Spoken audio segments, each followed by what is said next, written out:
நீங்க இப்பதான் நம்ம சேனலுக்கு ஃபர்ஸ்ட் டைம் வரீங்கன்னா, சேனல சப்ஸ்கிரைப் பண்ணிட்டு வீடியோவ ஃபாலோ பண்ணுங்க. பிணவரையில் உடற்கூறு ஆய்வு செய்த பிறகு, பரமத்தி பகுதியில் 26/4/2025 அன்று காட்டுமுன்னூர் என்ற பகுதியில் அடையாளம் தெரியாத ஆண் சடலம் ஒன்று கண்டெடுத்திருக்காங்க. பரமத்தி போலீசார் கரூர் அரசு மருத்துவக் கல்லூரி மருத்துவமனைக்கு அந்த நபரின் உடலை அனுப்பி வச்சிருக்காங்க. இந்த நிலையில் கோவை மாவட்டம் பீளமேடு காவல் நிலையத்தில் நபர் ஒருவரை காணவில்லை என்ற புகாரில் கரூருக்கு வந்த பீளமேடு போலீசார் பார்வையிட்ட போது திருவாரூர் மாவட்டத்தைச் சேர்ந்த சிகாமணி என்பது தெரிய வந்திருக்கு. இதையடுத்து கரூர் வட்டாட்சியர் குமரேசன் முன்னிலையில் சிகாமணியின் உடல் மறுகூராய்வு செய்திருக்காங்க. விசாரணையில பல அதிர்ச்சி தகவல்களும் காத்திருந்திருக்கு.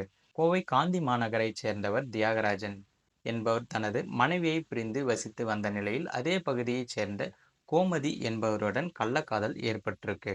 பின்னர் கோமதியும் தனது கணவரை பிரிந்து 2 மகள்களுடன் வாழ்வதை அறிந்து 4 பேரும் ஒன்றாக ஒரே குடும்பமாகவும் வாழ்ந்து வந்திருக்காங்க. 2 மகளில் ஒருவரான சாரதாவுக்கு குணவேல் என்பவருடன் திருமணம் நடத்தி வைத்திருக்காங்க. ஆனால் குணவேலுக்கும் சாரதாவுக்கும் அடிக்கடி தகராறு ஏற்பட்டதால் பிரிஞ்சிருக்காங்க.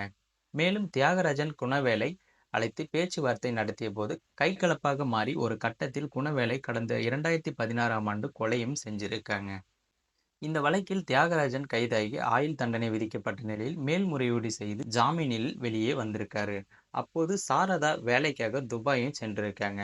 அங்கு தான் திருவாரூரைச் சேர்ந்த டிராவல்ஸ் உரிமையாளர் சிகாமணியுடன் கள்ளக்காதலும் ஏற்பட்டிருக்கு. இருவரும் கணவன் மனைவி போல ஒன்றாகவும் வசித்து வந்திருக்காங்க.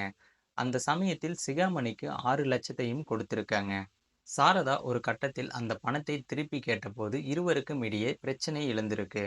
கருத்து வேறுபாடு காரணமாக சிகாமணியை பிரிந்து சாரதா கோவையும் வந்திருக்காங்க. மேலும் தனக்கு நடந்ததை தியாகராஜனிடம் கூறியிருக்காங்க. இந்த நிலையில் சாரதாவை திருமணம் செய்யலாம் என கோவை வந்திருக்காரு சிகாமணி. விமான நிலையத்திற்கு சென்று சிகாமணியை வரவேற்ற சாரதா குடும்பம் சிறப்பாகவும் கவனிச்சிருக்காங்க. மேலும் சிகாமணியை கொலை செய்ய நெல்லையைச் சேர்ந்த பிரபல ரவுடி பசுபதி பாண்டியன் கூட்டாளியான புதியவன் என்பவரை கோவைக்கும் அழைத்து வந்திருக்காங்க. சிகாமணி இரவில் பீர் குடிக்கும்போது அளவுக்கு அதிகமாக தூக்க மாத்திரையும் கொடுத்திருக்காங்க. மயங்கி விழுந்த அவரை ஆத்திரம் தீர அடித்துள்ளார் சாரதா. பின்னர் சடலத்தை கரூர் அருகே வீசிவிட்டு சாரதா மீண்டும் துபாய்க்கு கிளம்பியிருக்காங்க.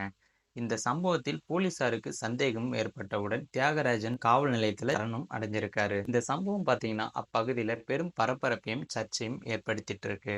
மேலும் இது போன்ற வீடியோக்கள் உடனுக்குடன் காண மறக்காம நம்ம சேனல் சப்ஸ்கிரைப் பண்ணி தொடர்ந்து ஃபாலோ பண்ணுங்க.